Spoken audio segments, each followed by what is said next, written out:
This has been a lovely experience doing it at Tanvi's house in an intimate setting with 10 other photographers.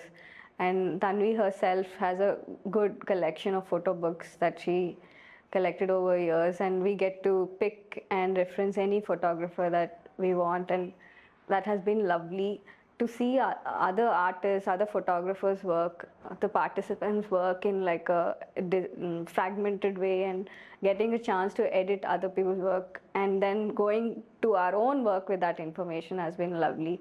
And that's something I'm going to take back and work on, and to look at our own works with like a distant eye. That's something I've never known, and this is my first ever workshop of any kind with photography.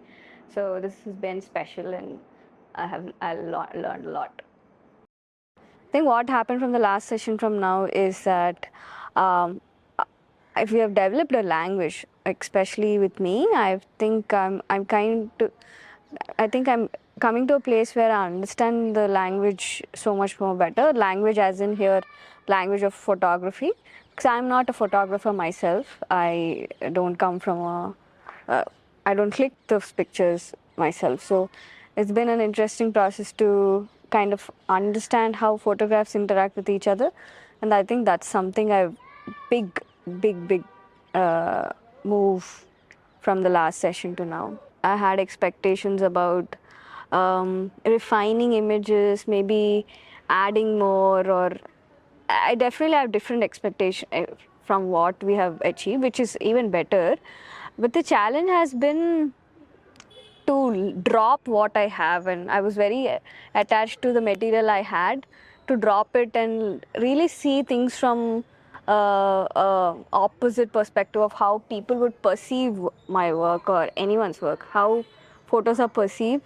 I think I've started taking the project so much more seriously because I think my work needs a little bit more serious approach to things. And for example, I can give you an example of how I was hesitant to add images from the massacre itself because I was uncomfortable with it.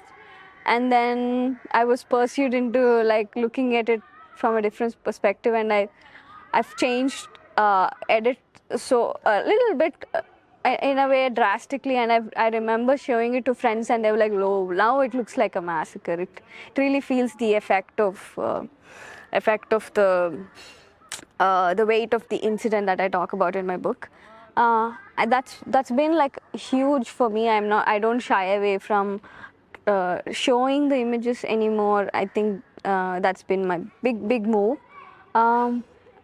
Yeah, and I think I look at my work a little bit more carefully and with a little bit more importance than before.